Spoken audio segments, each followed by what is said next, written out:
Mashallah, mashallah, Allah të rujtë bre. Mashallah. Që, mërë ti te?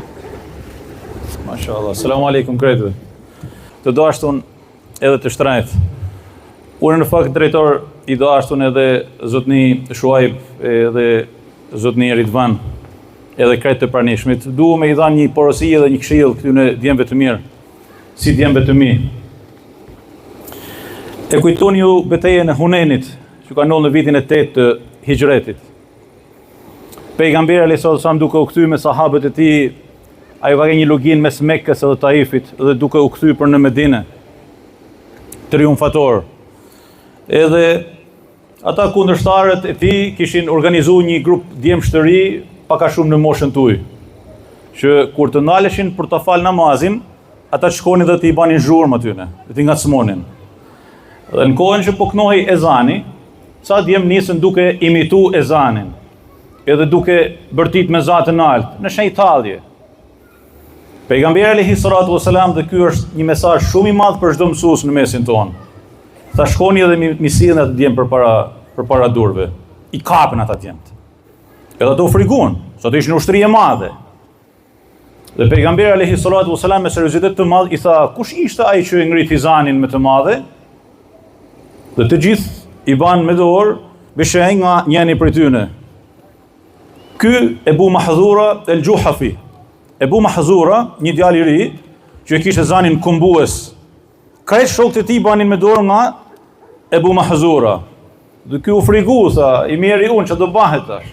I tha pejgamberi alayhi salatu wasalam, ti afrohu, ju të tjerë largonu. Këta shpëtun edhe ikën, pasi e paditën shokun e tyne. I tha pejgamberi alayhi salatu wasalam, masha Allah, po ti pasi një zak kumbus. Dhe pse nuk e kënon ti ezanin? Edhe i tha kënoje ezanin. Allah, kënoje ezanin. Thotë Ebu Mahdhura, ishte 16 vjeç. Pak ma i vogël sa ju. Tha, nuk kishte njëri ma të urrym për mua se sa Rasulullah alayhi salatu wasalam. Thotë mirë, po kisha frikë se ishte ushtri e madhe ajo. Dhe pejgamberi niset me thoshte, thuj Allahu Ekber, edhe ai thoshte Allahu Ekber, duke u drill zani, po kishte zanin kumbus. Thotë derisa e përfundova ezanin. Dhe pejgamberi alayhi salatu wasalam tha, ma fërkoi kokën, edhe gjoksin e tha masha Allah. Thotë në atë moment mu ba pejgamberi alayhi salatu wasalam ma i dashtuni i krijesave të botës, çuditërisht, dhe nuk e di se çfarë ndodhi. Thotë në atë moment i kërkova pejgamberit alayhi salatu wasalam dhe i thash, ja Rasulullah, më lejo që shkoj dhe të kënoj ezanin në Mekë. I tha pejgamberi alayhi salatu wasalam, shko. Dhe për 50 vite Ebu Mahdhura, ky djali i ri, u ba mezini i Mekës. Edhe përfundon historia.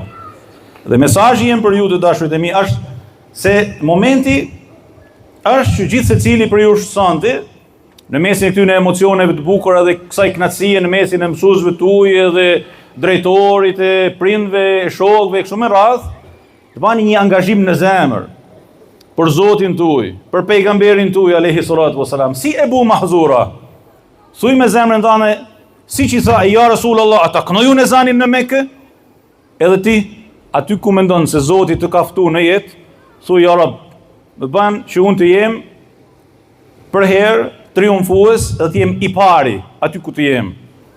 Sepse për ndryshe, si ta lexojmë ajetin edhe lutjen kuranore, waj'alna lil muttaqina imama.